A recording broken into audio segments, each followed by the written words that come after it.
한국교회를 살리는 밸런스 로마서 이야기를 기다리시는 우리 오늘의 신앙 시청자 여러분, 한 주일간 안녕하셨습니까? 저희가 드디어 로마서 20번째 강의 시간이 되었고, 오늘 드디어 제가 그렇게 여러분들에게 나눠드리고 싶었던 로마서 6장을 시작하게 되었습니다. 오늘은 로마서 6장을 시작하면서 그리스도께 참여함, 영어로는 participating in Christ. 사실은 신학적으로도 이 문제는 굉장히 많이 논의가 되는 그런 주제입니다. 그래서 사실은 신학의 어떤 맛을 조금 여러분들에게도 소개해드리고자 제목을 제가 그리스도께 참여함이라고 하는 제목으로 오늘 말씀을 드렸습니다. 제가 지난주에 아담을 통해서 우리 인류에게 세 가지 큰 대적들이 생겼다. 그리고 이제 거룩함에 이르기 위해서, 구원에 이르기 위해서 우리가 세 가지 이 땅에서 처리해야 될 세 가지 우리의 원수가 있다 그랬습니다. 그것은 죄, 사망, 율법이다. 고린도전서 15장 56절에 보면 이제 예수님께서 재림하실 때 정복될 세 가지 대적에 대해서 썼는데, 사망에 쏘는 것은 죄요, 죄의 권능은 율법이라 그렇게 말했는데, 오늘 이곳에 이 세 가지가 아담을 통해서 인류에게 들어왔어요. 그래서 우리가 이제 하늘나라에 가면서 이 세 가지 문제를 반드시 처리해야 되는데요. 로마서 6장, 7장, 8장은 이 문제를 이제 소상히 하나씩 정리해 주고 있습니다. 그래서 로마서 6장에서는 물론 이 죄라고 하는 단어는 로마서 6장, 7장, 8장에 다 반복이 되지만, 특별히 로마서 6장에 죄라고 하는 단어가 성경에 아마 죄라는 단어가 제일 많이 나오는 것일 것인데 6장에 16번이나 등장하고 있죠. 그리고 사망은 또 6장, 7장, 8장에 공이 등장하기 때문에 사망 문제를 해결하는 데 있어서 사실은 우리가 이 문제를 다 우리가 사실은 서로 연결해서 생각을 해야 됩니다. 그런가 하면 이제 율법이라고 하는 단어가 로마서 7장에 23번이나 나와요. 그래서 로마서 7장은 율법이라고 하는 문제를 초점에 맞춰서 쓴 것 같고, 로마서 8장은 이제 사망 문제, 특별히 영으로서 몸의 행실을 죽이면 살리라 그렇게 말씀하셨기 때문에 사망의 문제를 해결하기 위해서 우리가 해야 될 것은 바로 몸의 행실을 죽이는 것. 그래서 로마서 6장, 7장, 8장이 우리의 세 가지 대적, 죄, 사망, 율법에 대한 문제를 하나씩 해결해 주고 있습니다. 오늘은 드디어 로마서 6장, 우리에게 가장 어려움이 있고 가장 우리에게 고통을 가져다 준 죄 문제를 우리가 그러면 어떻게 처리할 것인가? 이 로마서 6장의 문제를 우리가 이제 오늘 함께 공부를 하겠습니다. 자, 먼저 우리가 한번 본문을 읽어보겠습니다. 로마서 6장 1절이 그렇게 시작되죠. 그런즉 우리가 무슨 말 하리요? 은혜를 더하게 하려고 죄에 거하겠느뇨? 근데 이 동일한 표현이 약간은 다르지만 로마서 6장 15절에 똑같이 나오잖아요. 그런즉 어찌하리요? 우리가 법 아래 있지 아니하고 은혜 아래 있으니 죄를 지으리요? 이 말에 의하면 무엇입니까? 오늘날 많은 그리스도인들이 혼동하는 것은 우리가 이제 은혜 안의 삶으로 죄를 지어도 상관이 없지 않느냐, 이렇게 우리가 생각을 하거든요. 그런데 바울 선생님은 두 가지 똑같은 질문을 하시면서 뭐라고 대답하느냐면 그럴 수 없느니라. 사실은 이걸 헬라어로 이야기하면 메게노이토, 그래서 굉장히 강조된 말이에요. 절대 그러면 안 된다. 영어로 이걸 번역할 수가 없어가지고 이 킹 제임스 버전은 이것은 뭐냐, God forbid. 하나님이 금지하셨다. 하나님이 금지하셨으면 이것을 풀 수가 없다. 풀어서는 안 된다. 그런 굉장히 강한 부정입니다. 그런데 이 말이 어디에서 사실은 근원이 된 것이냐면은 로마서 5장 20절에 보면 죄가 더한 곳에 은혜가 더욱 넘쳤다. 그러므로 은혜가 더욱 넘쳤으니 우리가 죄는 쉽게 정복할 수 있는, 죄에 대해서는 우리가 편하게 생각해도 되는 거 아닌가? 이렇게 생각할 수 있다고 하는 것입니다. 특별히 여러분 로마서 3장 8절에 보면 사도 바울의 대적이 바울을 이렇게 공격을 했대요. 또는 그러면 선을 이루기 위하여 악을 행하자 하지 않겠느냐? 어떤 이들이 이렇게 비방하여 우리가 이런 말을 한다고 하니 그들은 정죄 받는 것이 마땅하니라. 그래서 오늘 이 말씀에 의해서 이 바울 신학을 공부하는 데 있어서 우리가 이 은혜 문제를 다루면서 반드시 이 죄 문제를 함께 다뤄야 합니다. 그래서 죄 문제를 우리가 어떻게 처리해야 될 것인가. 특별히 제가 처음 이 로마서를 이야기하면서 말씀드리기를 우리 한국 교회가 이 루터 때문에 망쳤다. 그런 얘기를 하면서 오늘날 사람들이 이 믿음으로 말미암는 의를 너무 칭의를 강조하다 보니 성화를 거의 이제 경시하는 경향이 있는데 그럴 경우에 교회에 어떤 문제가 생기는가. 이 문제에 대해서 그 김영한 교수가 아주 4편의 그런 사설을 꽤 길게 쓴 글이 있습니다. 여러분 한번 읽어보시면 참 좋습니다. 근데 그분이 이렇게 이야기했어요. 성화가 없는, 성화를 가르치지 않는 칭의는 죄인을 칭의하는 것이 아니고 죄를 정당화시키고 죄를 칭의하는 것이다. 그래서 성화가 없으면 결국은 교회는 죄에 빠진다. 그렇게 이야기를 했고요. 그 다음에 예수님이 생명으로 지불하신 피값을 무효화하는 값싼 은혜의 복음을 전하는 것이다. 그리고 마지막으로는 율법 폐기론적인 복음을 결국은 교회가 받아들이게 된다. 근데 이거는 사실 김영한 교수의 얘기가 아니고 과거에 히틀러 시절에 독일의 그리스도인들이 다 히틀러를 받아들이게 됐어요. 그러면서 바로 그들이 가진 문제가 무엇인가? 말틴 루터를 잘못 쫓아가다가 그들이 바로 죄를 정당화시켰고 그리고 값싼 은혜를 전하는 그런 타락한 교회가 되었다라고 하는 그 얘기를 김영한 교수가 다시 땡겨서 다시 쓰는 것입니다. 자, 그래서 오늘 이제 이 말씀에 기초해가지고 우리가 한번 로마서 6장 2절부터 있는 말씀 한번 잘 보시기 바랍니다. 여기 이렇게 썼어요. 죄에 대하여 죽은 우리가 어찌 그 가운데 더 살리요. 무릇 그리스도 예수와 합하여 침례를 받은 우리는 그의 죽으심과 합하여 침례받은 줄을 알지 못하느냐. 그러므로 우리가 그의 죽으심과 합하여 침례를 받음으로 그와 함께 장사되었나니 이는 아버지의 영광으로 말미암아 그리스도를 죽은 자 가운데서 살리심과 같이 우리로 또한 새 생명 가운데에서 행하게 하려 함이니라. 이 로마서 6장에 보면 우리가 그리스도인들이 거룩함에 이르기 위해서 죄 문제를 처리하는 5가지 방법을 사실 소개하고 있습니다. 제가 오늘 이 시간과 앞으로 이제 한 2시간, 어쩌면 2시간 아마 더 해야 될지 모르겠어요. 근데 이곳에 보면 5가지가 있는데 그 중에 제일 처음이 무엇이냐면 침례를 통하여 그리스도에 참여해야 된다. 두 번째는 우리가 죄에 대해서 죽고 의에 대해서 산 것을 우리가 알아야 된다. 그리고 세 번째는 우리가 믿음으로 죄에 대해서 죽고 의에 대해서 사는 것이다. 그리고 또 하나는 우리의 지체를 하나님께 의의 병기로 드리라. 이렇게 말씀하고요. 5번째는 로마서 6장 14절에 있는 말씀이에요. 거기 보면 죄가 너희를 주장하지 못하리니. 주장한다고 하는 것은 사실은 주인 노릇한다 그런 말이에요. 근데 이것보다 더 강한 표현은 로마서 6장 12절에 보면 죄가 너희 가운데 왕 노릇하지 못하게 하여.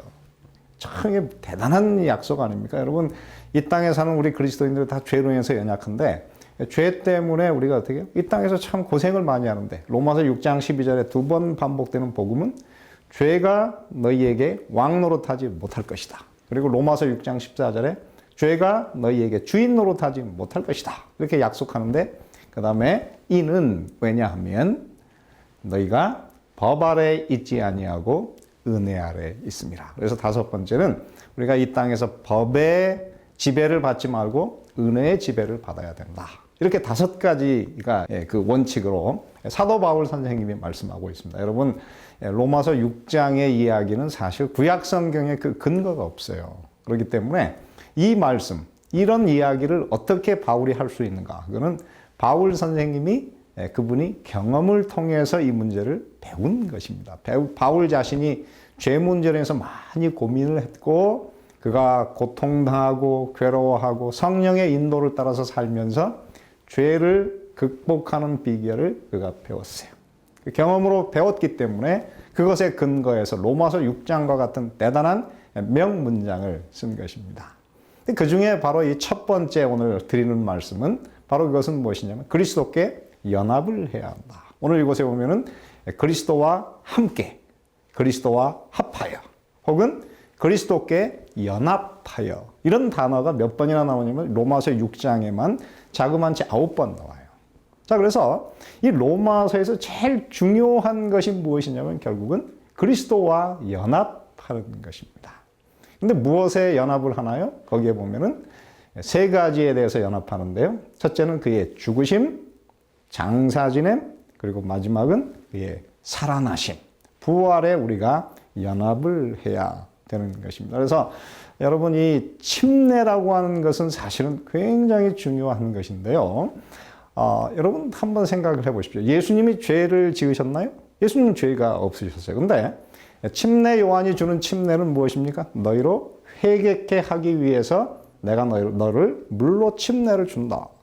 그러면 예수님이 죄를 안 지으셨는데 왜 침례를 받으실 필요가 있습니까? 근데 마태복음 3장 14절부터 보면 예수님이 침례 요한에게 침례를 받으러 왔을 때에 침례 요한이 어떻게 해요?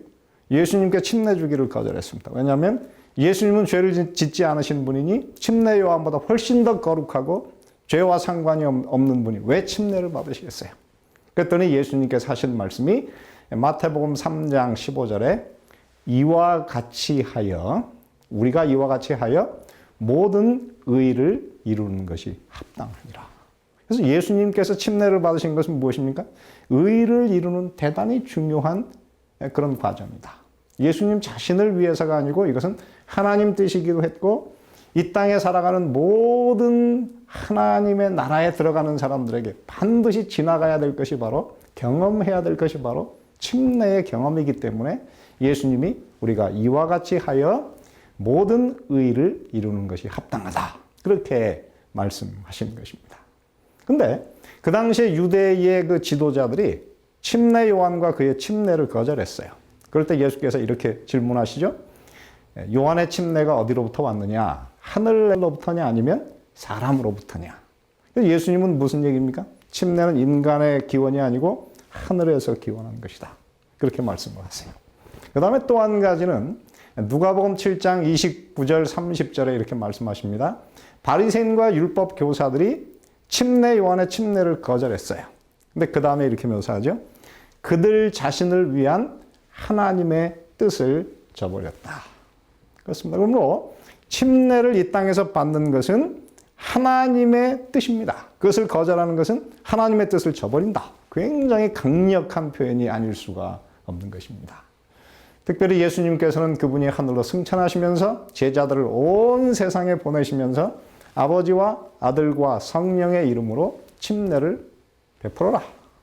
그러므로 복음을 전하는 가장 중요한 사건 중에 하나가 무엇입니까? 침례를 베푸는 거예요. 아니 침례가 뭐가 그렇게 중요하기에 예수님께서 이렇게 침례를 많이 강조하셨을까요? 이것은 우리가 깊이 연구해 봐야 될, 간과해서는 안 될 굉장히 중요한 것입니다. 침례가 과연 우리에게 무엇을 가져다 주는가? 침례를 통해서 우리는 죽으심, 예수님의 죽으심, 그리고 장사 지냄, 부활에 참여한다고 했는데요. 고린도전서 15장 3절 4절에 보면 바울이 전하는 복음에 대해서 이렇게 요약을 했습니다. 내가 받은 것을 먼저 너에게 전파하였니 이는 성경대로 그리스도께서 우리 죄를 위하여 죽으시고 장사 지낸 바 되셨고 성경대로 사흘 만에 다시 살아나셨다. 이렇게 묘사해요. 자, 여러분 복음의 핵심이 무엇이라고요? 우리를 위하여 예수께서 죽으시고 장사 지낸 바 되시고 다시 살아나셨다. 근데 그것이 다 무엇입니까? 성경대로 일어난 일이다. 그러는데 여러분 놀랍게도 로마서 6장 3절부터 9절까지 보면은 침례는 무엇입니까? 우리가 예수님과 합하는 사건이다. 그런데 그 합하는 사건에 무엇에 합하는 것입니까? 첫째, 우리는 그의 죽으심에 합하는 것이고 두 번째, 그와 함께 장사되었고 마지막으로 그와 같은 모양으로 부활에 연합한 그래서 새 생명 가운데 사는 것이다. 그래서 이 세 가지가 다 침례를 통해서 바로 그리스도에 우리가 참여하는 그런 경험을 가지는 것입니다. 그래서 여러분 이 침례라고 하는 것은 딱 한 단어로 이야기하면 그것이 무엇입니까? Participating in Christ. 그리스도에게 참여하는 대단한 사건인 거예요. 그래서 우리가 이 침례를 통해서 그리스도와 연합하고 그리스도에게 참여한다고 하는 굉장한 사건인 것입니다. 여러분, 이 침례, 이 participating in Christ, 그리스도에게 참여함이라고 하는 단어를 세계적인 그 신학계의 그 중요한 그 한 용어로 이것을 만든 사람이 누구냐면 적도의 성자라고 하는 알버트 슈바이처입니다. 이분이 예수님에 관해서 깊은 연구를 한 사람이에요. 근데 이분이 예수님의 사상을 한마디로 요약하면, 이분도 사실 로마서 전공자였거든요. 근데 그 당시에 이 독일의 기독교가 예수님에 대해서 잘못 알고 있다. 로마서의 핵심은 칭의가 아니고 로마서 6장에 participating in Christ, 예수님에게 참여하는 것이 핵심이라고 그렇게 가르치기 시작한 사람입니다. 그래서 이것이 오늘날 이제 기독교에서 굉장히 중요한 단어가 되었고, 심지어는 이제 new perspective in of Paul, 그래서 바울을 해석하는 그 새로운 그 관점주의자들도 바울 신학의 핵심은 칭의가 아니고 로마서 6장에 participating in Christ, 이렇게 얘기할 만큼 이 로마서 6장이 굉장히 중요한 장입니다. 그래서 저도 이 로마서 6장을 굉장히 매력 있게 생각을 합니다. 자, 그런데 여러분, 우리가 예수님께 참여할 때 우리가 죽는다 그런데 우리가 무엇에 관해서 죽습니까? 바울은 세 가지를 이야기하고 있습니다. 첫째, 우리는 우리의 죄, 옛사람, 죄의 몸에 대해서 죽는다. 로마서 6장 6절의 말씀이고요. 갈라디아 2장 20절에 보면 우리가 그리스도와 함께 십자가에 못 박혀 나 자아가 죽는 것이다. 그리고 갈라디아 6장 14절에 보면 우리가 세상에 대해서 못 박히는 것이다. 그래서 우리는 이 침례를 통해서 그리스도와 연합하여 우리는 죄에 대해서 죽고, 그리고 자아에 대해서 죽고, 세상에 대해서 죽는 위대한 그런 변화를 가지는 것입니다. 그런가 하면 바울 선생님은 무엇이라고 했느냐면, 이 침례는 구약의 이스라엘 백성들이 받는 할례와 같은 것이다. 할례는 무엇입니까? 이스라엘 백성들이 하나님과 언약을 하는 경험이었듯이 이 침례라고 하는 것은 바로 하나님의 백성이 되는 언약식이다. 그렇게 이야기합니다. 그래서 이스라엘 백성들은 육적인 할례를 받았지만 오늘날 그리스도인들은 마음의 할례를 받는 것이다. 여러분, 이 할례를 받을 때 어떻습니까? 필요 없는 살을 잘라내버려요. 그런 것처럼 우리가 마음의 할례, 침례를 통해서 어떻습니까? 굳은 마음, 죽은 마음, 강팍한 마음이 우리 마음에서 잘려져 나가고 깨끗한 마음, 그리스도를 사랑하는 뜨거운 마음만 남도록 하나님께서 우리 마음의 변화를 가져다 주는 것이 바로 할례식, 마음의 할례식, 침례를 경험하는 것입니다. 저는 제가 13살 때, 저는 그때 기독교가 무엇인지 잘 모르지만 제가 예수님을 만났어요. 그래서 침례를 받았는데, 저는 침례가 무엇인지도 모르고 침례를 받았는데, 제가 강에서 침례를 받고 육지에 올라오는데 그 순간에 저는 한 번도 경험하지 못한 어떤 신령한 어떤 영이 제 가슴을 딱 지배하는 그 경험을 가졌어요. 그날 저는 그 경험이 얼마나 신비했는지 지금도 그날의 그 경험을 잊지 못하고, 저는 사실은 그 강에 앉아서 하나님께 기도하고 싶은 그런 생각을 가지고 있었어요. 그러므로 여러분, 오늘 이 침례라고 하는 것은 바로 우리가 그리스도와 언약하고, 그리고 그리스도의 죽으심, 그리고 장사 지내심, 그리고 부활하는 그것에 우리가 participating, 함께 참여하는 것. 그래서 그리스도께서 걸어가신 그 길을 우리가 함께 걸어가는 그 경험을 가지는 것이 바로 이 침례라고 하는 것입니다. 한 번은 NBA의 챔피언이 된 아주 유명한, 그 이름은 뭐 얘기할 필요가 없습니다. 근데 그 사람이 이제 챔피언이 돼가지고 인터뷰를 합니다. 그래서 그 인터뷰하는 그 아나운서가 말합니다. 오늘이 당신의 인생에서 가장 기쁜 날이시겠군요. 그랬더니 그 선수가 말합니다. 아니요, 두 번째로 기쁜 날입니다. 그러면 어떤 날이 가장 기쁜 날이었습니까? 그 선수가 이렇게 이야기합니다. 예수님을 처음 만난 그날이 나에게는 가장 행복한 날입니다. 사랑하는 이 방송을 들으시는 우리 모든 시청자 여러분, 예수님을 만나시고 예수님과 연합하여 그의 죽으심에 연합하고, 그리고 그의 장사 지냄과 부활하심에 연합하여 그리스도에게 참여한 그리스도와 같은 길을 걸어가시는 그런 경험이 바로 침례입니다. 여러분 모두를 저는 이 경험에 초청을 합니다. 그리스도와 연합하셔서 하늘까지 걸어가시는 participating in Christ. 이 경험이 오늘 여러분들의 경험이 되시기를 바라고 말씀을 마치겠습니다.